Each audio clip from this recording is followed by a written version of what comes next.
All right, following on from purple cloaks last week, we've got all things regal going on. We have gemstones. Now, I did it on a smaller gemstone for the main tutorial, did it on a tiny one for the Eldar, but I did a couple of bigger ones, and so we've got 3 different colors in this tutorial. Let us know what you think of how we've handled the 3 colors. Would you have rather they were separate tutorials? We kind of wanted to get everything together and then prove to people they were all done in exactly the same way using the same methods. Give us a suggestion for another video with like small tips or tricks or little aspects or details of painting and models. And the best suggestion will receive one of our brand new eggs, which are pre-release, so you might get them before other people have them as well. These are fantastic. This is what I'm using to get all the angles while I'm painting throughout. And if people are interested in the brush size, I chose to use size 1 for this. I think that's about perfect. If you're somewhere slightly hotter and you got tip drying, maybe go for a 2. And if you prefer a little bit more control for the dotting at the end, maybe you could use a 00 or something like that. If you're doing a smaller gem, you can just skip a couple of steps. Maybe you skip the middle couple of steps or something like that. Make it easier, and do not forget how important the varnish step, which I cover at the end, is, and also the glaze step. If you're lacking vibrancy, they are the 2 touchstones you need. You got that and a dot in there, and even the smallest gem with just 3 colors will look amazing. All right, let's jump in. So, step 1. Now I'm going to be doing this red, but you can apply what I'm going to say to any color. I think personally, it's easier to get down a base coat in a color that does a good job of kind of bringing the brightness that you're going to want, and then we're going to shade in the dark afterwards. And I think a lot of people do it the other way around. What I tend to do is just concentrate on getting down something that's bright, and then we're going to reduce the amount of it that is left with the dark color. So take a couple of coats if you want. I've watered down my red far too much there, or I could have gone over a lighter undercoat. But yeah, just take a couple of coats with whatever is the kind of red that you prefer to use, or purple or green or whatever, and pick one that is kind of like this. It's in the middle color-wise, but it's definitely not a dark one. Okay, so once you're happy with your base coat, the second coat normally makes a really big difference. We're going to bring out absolute superstar of legendarily not fantastic coverage, GW's of Adam Black. Now the reason that we're using for this one, we're opting for a black, which people moan about all the time, is because it's soft. So this is going to be a little bit more forgiving than trying to glaze down with something that's super strong, because that'll want to overpower what you're doing. So we're just going to grab a little bit of it. Now we're going to test it on our thumb. So we're using a weak black, and even our weak black, we got far too strong on the first attempt. So simply what we're going to do is we're just going to push this towards the top. We're going to start around the middle, and we're just going to push it to the top. If it goes around the edges, that's fine, because you kind of want to darken those anyway. We've painted them red by accident, but you're just looking to deposit a little bit at the top. If you go further than that towards the bottom, don't worry about it. It's not the end of the world. But just like we did with the red, take your time. It'll be much easier on the second go. So once you've given the entire thing a very thin coat, or most of it a thin coat, let it dry, and then, which mine pretty much should be now, what you should find is that on the second attempt, the second passing, there we go. The black goes on much more easily. So yeah, you can use it a little bit thicker than that if you're feeling braver. Just pop it down and push it towards the kind of whichever side is going to be your dark side. So just bear in mind the angle that you're approaching from. So the direction that your gem is going, or you're planning on it going from light to dark, just push your brush sideways in that direction. If things get too opaque, like that one was, just mop it up. Don't worry about it. A little bit of patience goes a long way. And we will be putting our red back in. So you don't have to get this 100% right. You can get it like 70% right.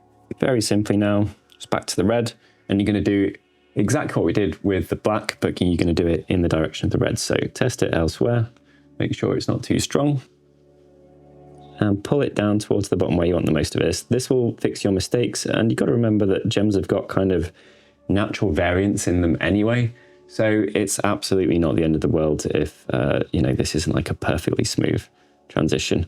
Couple of little attempts and you should really see it jumping out. Now this red's going to look way redder because it's next to a black now. We've not added a lighter red, but it looks way more vibrant, and that's just because you're contrasting it with what it's next to or over. The orange is next. We're going for Wild Rider red, and this colour's got quite a bit of white in it. Hopefully you'll be able to see kind of on the palette. Leans a little bit more towards chalky whitey finish, so we're going to be quite careful with it, but it should do a really good job of stepping up colour pretty aggressively. Now, there's 2 ways to approach this.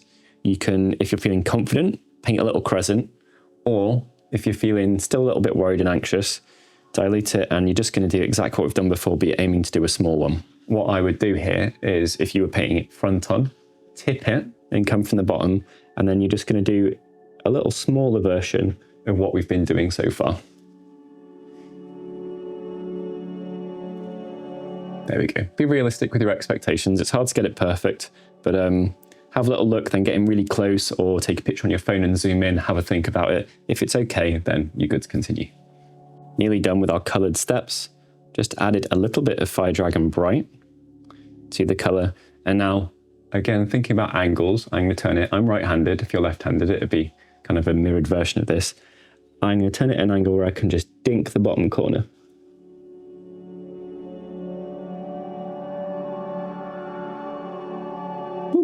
There we go, we're good. All right then. Very easy next step. People often wonder what color you should use at this stage. I think it's quite simple. Whatever color you just used, you're gonna add white to it. It doesn't matter particularly what white you use. You can use quite a weak one here and it might be a little bit forgiving. So you don't have to seek out like the strongest, most potent one at all. Now, while that looks pretty milky and kind of diluted, it's not a pure white there. On the black section, it should look pretty strong. So careful with this, you might want to do a practice one. We're going to dink it from the angle that's the most helpful. Again, and we're just doing the opposite of what we've just done. There we go, starting to get there. Pure white now. That's it, pretty much done. If you want, you could go a little bit lighter towards the bottom, but assess it in full. And one thing that we're waiting on is a varnish, and that's going to do absolute magic for this. Just a little note, if you are about to paint the rest of it, I would do the base coating around this carefully first and then do the varnish. Or you could do the varnish at the very end of your paint job, because the varnish is going to be a little bit thick normally and it might make it harder to paint nicely around this area. It also retards the paint and pushes it away, so your base coat will go down easier now than it would do once you've already done your varnish. Gloss varnish, you can use whatever you prefer.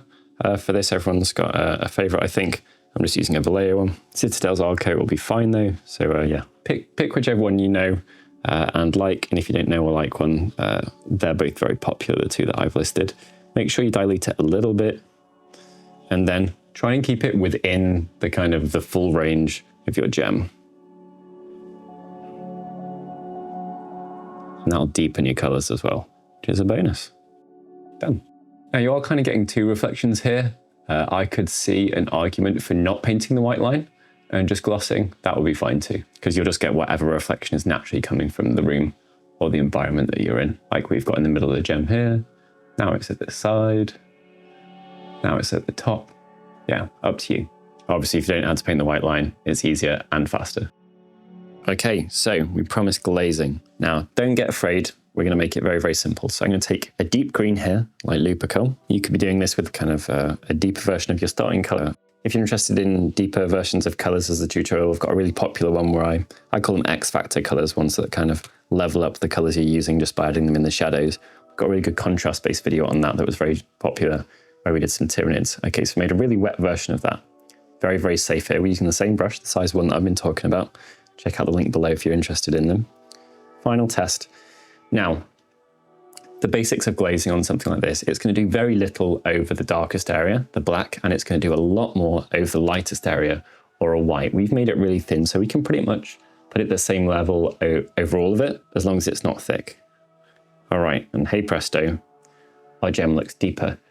You cannot add lightness if you don't have a paint that's got white in it. So you will have made your gemstone ever so slightly darker by doing that. That's the reason to keep it really thin.